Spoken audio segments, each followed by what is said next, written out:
यानंतर प्रशालेचे प्राचार्य ध्वजारोहण करतील. सर्वांनी टाळ्या वाजवतात.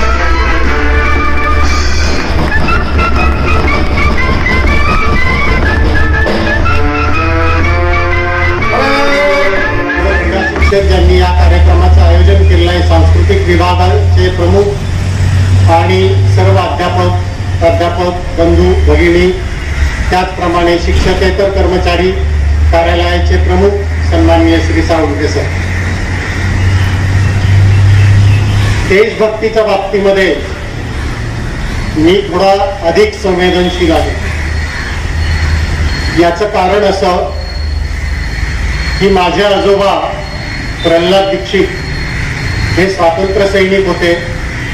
बारडोली सत्याग्रहामध्ये, दांडी सत्याग्रहामध्ये, त्याच पद्धतीने जंगल सत्याग्रहामध्ये त्यांनी हिरिरीने भाग घेतलेला होता.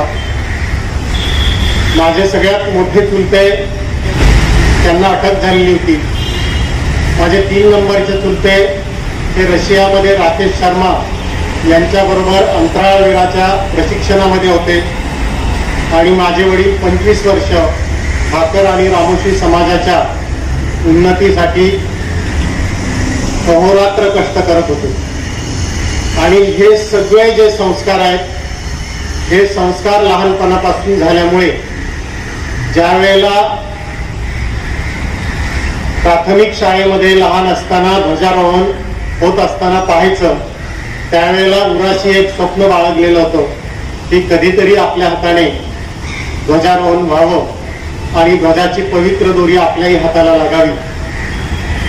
आपल्या संस्थेच्या, तुम्हा सगळ्या शिक्षकांच्या आणि मुसळे साहेब आणि या गणेश कलापुरेजी असतील किंवा मुरकुटे साहेब असतील, आपल्या सगळ्यांच्या सहकार्याने मला ही संधी आज मिळाली. त्याबद्दल मी तुम्हा सगळ्यांचे मनापासून आभार मानत आहे. मी काल आजच्या या सुवर्णदिनी बोलण्यासाठी माझ्या मनामध्ये हा प्रश्न येत होता की देशभक्ती म्हणजे काय, उद्या आपण काय शिक्षकांना सांगायचं आहे. आणि मी माझ्या मनाशी जे काही मला वाटलं ते देशभक्ती याचा अर्थ unconditional actionable love with nation. Unconditional love without any condition. Actionable love means की तुम्हाला कृतीयुक्त कोणत्याही अटीशिवाय देशावरती प्रेम करणं, याला आपण देशभक्ती म्हणू. आपण वेगवेगळी उदाहरणं जर घेतली की अशफाकुल्लाह फाशीवरती गेले, देशापुढे कोणती अट त्यांनी ठेवली होती, किंवा बिरसा मुंडा सारख्या आदिवासी माणसानं स्वातंत्र्याच्या प्राप्तीसाठी जी चळवळ उभी केली, देशापुढे कोणती अट त्यांनी ठेवली होती, किंवा उमाजी नाईक सारख्या रामोशी समाजातून आलेल्या माणसाने एक चळवळ उभी केली, त्याने देशाकडून काय अपेक्षित केलेलं होतं. सावरकरांनी काळ कोठडीमध्ये आपलं आयुष्य घालवलं, कोणती अट त्यांनी देशापुढे ठेवलेली होती. किंवा सरदार वल्लभभाई पटेल स्वातंत्र्य मिळाल्यानंतर वेगवेगळ्या संस्थानांचं विलीनीकरण करून घेत असताना ते अत्यंत आजारी होते. डॉक्टरांचा त्यांना सल्ला होता की तुम्ही काम करू नका, तुमच्या जीवाची बेतन.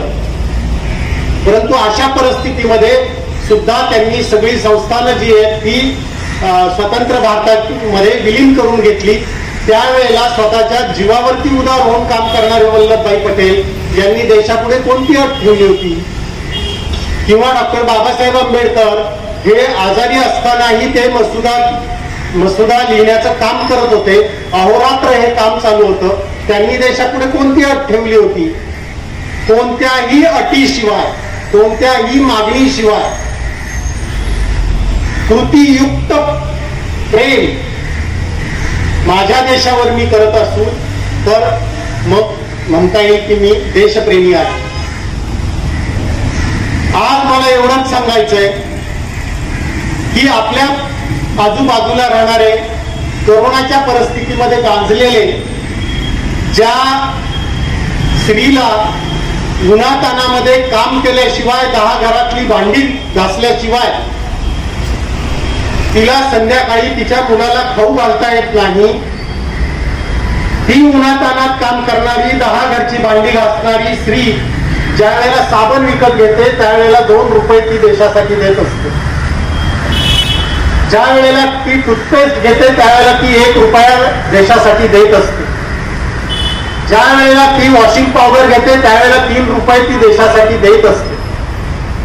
ते भांडे घासून ते उन्हातानात कष्ट करून मिळालेला रुपया ती देशासाठी देत असते आणि तिचं एकच स्वप्न असतं की माझं मुलं शिकावं.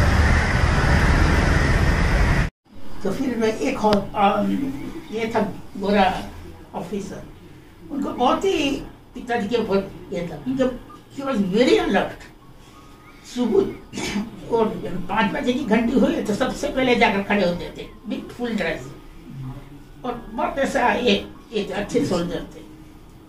तो उनको बहुत, तो वो फिर पिन से जाकर परमिशन लेकर इनका जो वो कोर्ट मार्शल को ऑर्डर को कैंसिल किया. फिर उन लोगों ने फौरन उनको इंडिया भेज दिया. कराची में उतरे सब, तब गांधी जी का मूवमेंट चालू था ना, तो अपना कपड़ा सब जला दिया, खादी पहना, उस तब से खादी आज तक वो लास्ट तक वो खादी पहनते थे. मुझे भी खादी पहनने की आदत थी, दूसरा कुछ नहीं लेती. फिर उधर से अपने घर गए. फिर सावरकर ने इनको बुलाया, जरा सावरकर पास गया तो उन्होंने बोला कभी तुम मिलिट्री जाकर आया हो, उनको सब मिलिट्री का सब मालूम है, क्या करना कैसा करना. तो फिर बड़ौदा गए. बड़ौदा राजा बहुत तेज थे ना, सब में भी वो एक ही राजा था जो हिंदू, मैंने अपना देश के लिए इतने. तो उधर फिर भगत सिंह वगैरह नॉर्थ भेज दिया. भगत सिंह उन लोग को सबको लाठी एक ही नहीं तो शूटिंग वगैरह सब उनको सिखाया. So he was known as लाठी मास्टर. तो सब उनको गुरु गुरु कर बहुत मानते थे. चंद्रशेखर आजाद तो बहुत मानते थे, उनके साथ ही रहते थे. बटुकेश्वर तो बहुत छोटे थे तब, हमेशा पिताजी के पीछे पीछे ही रहते थे. ऐसा मैंने इनकी जिंदगी गई. उसके बाद नेहरू के साथ तो उनको बनता ही नहीं था, बिकॉज ये बस कंप्लीटली प्रोटेस्ट में.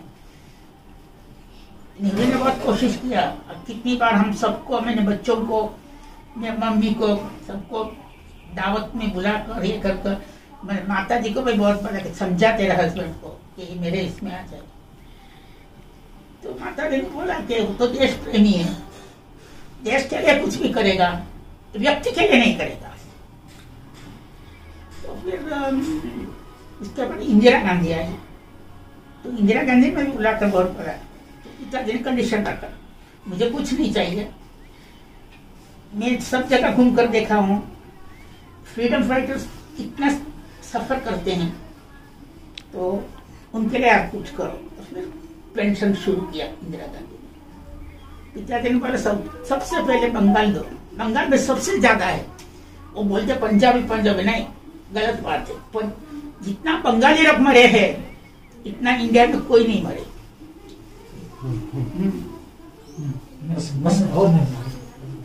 तो उसके बाद इनके साथ में जाती थी सब जगह. फिर वो जो देखे लाठीचार्ज किया, पॉइजन भी दिया गवर्नमेंट ने, ब्रिटिश गवर्नमेंट ने.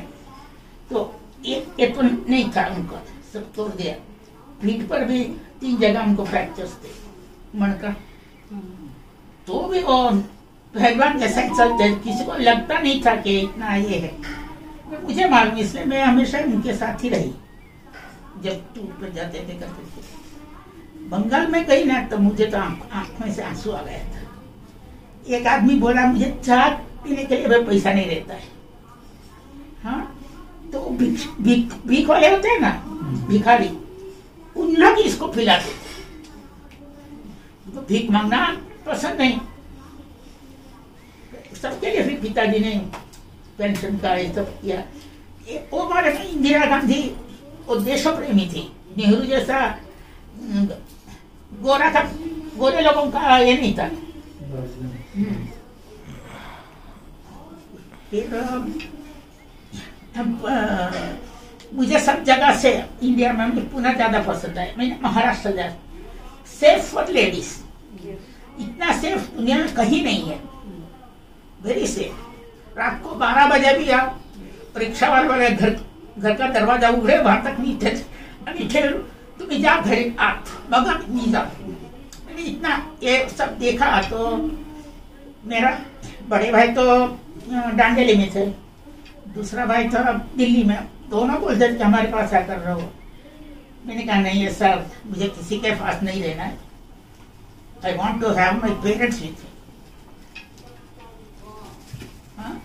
तो फिर माता पिता के साथ रहे। बड़े भाई का लड़का बक्सर 3 महीने का था, तब से मैंने पाला है उसको। और वो किसी का बात नहीं मानेगा, बाहर में झगड़ा कर आएगा, घर में आकर मुंह बैठेगा, खाएगा नहीं, कुछ नहीं। फिर मुझे खिलाना पड़ता था, मुझे करना। लास्ट तक मेरा बहुत सुनता था वो। हमारे में जब मैं लंदन गई थी इंग्लैंड प्रोग्राम के लिए देने के लिए, तो मैंने उसकी टिकट, मुझे लगा कि बड़े भाई इतना छोटा बच्चा को लेकर कैसे जाऊं। उसको 104 फीवर आ गया। फिर उसने बोला कि अरे बाप रे, डॉक्टर ने बोला इसको कुछ ये दिल में लगा है। फिर मैंने पूछा बेटा क्या है, माला भी है तो तुझे तो फिर लेकर गई, अच्छा लगा। और उधर भी इतना ये था, कोई भी फोटो निकाले तो फर्स्ट उसका निकालना चाहिए, बाद मेरा। उन लोग मेरा निकाले तो गुस्सा आता था उसको, इसलिए मैं हमेशा उसको लेकर ही सब जगह ये किया। सुभाष चंद्र जी का उनका कैसे है? हाँ, पिताजी ने विद्यावन कर एक स्कूल खोला था आंध्र में। तो उसमें सब बड़े बड़े लोग सब आए थे। सुभाष चंद्र भी आए थे, और उनके साथ सुभाष चंद्र के दोस्त के साथ पिताजी का बहुत अच्छा संबंध था। तो सुभाष चंद्र बोस ने स्कूल भी, फिर वो विद्यावन का उद्घाटन के लिए आए। फिर पिताजी पूरा आंध्र उनको घुमाया सब जगह। बड़ा बड़ा वो जमाने में तो ट्रक के ऊपर बनाकर बिठाकर फिराते थे ना। तो उनके साथ मैं जरा बचपन से बहुत पिताजी का पीछे फिरने वाली, इसलिए सुभाष चंद्र बोस देखकर मैं बहुत खुश हो गई। खाली 5 साल की थी मैं तब। फिर उनके गोद में बैठकर उनके साथ सब जुलूस में गई थी। इतना ही बड़े याद है तो थोड़ा सा। और माता जी वगैरह बोलते थे, इसलिए भी जरा पिक्चर जरा सुभाष चंद्र बोस ने जब इंडियन आर्मी को निकला तो पिताजी से कांटेक्ट किया कि हमको लोग भाई चाहिए। तो पिताजी ने बहुत लोगों को आंध्र से भेजा। आंध्र के जितना लोग थे आईएनए में, सब पिताजी ने भेजा था उनको। तो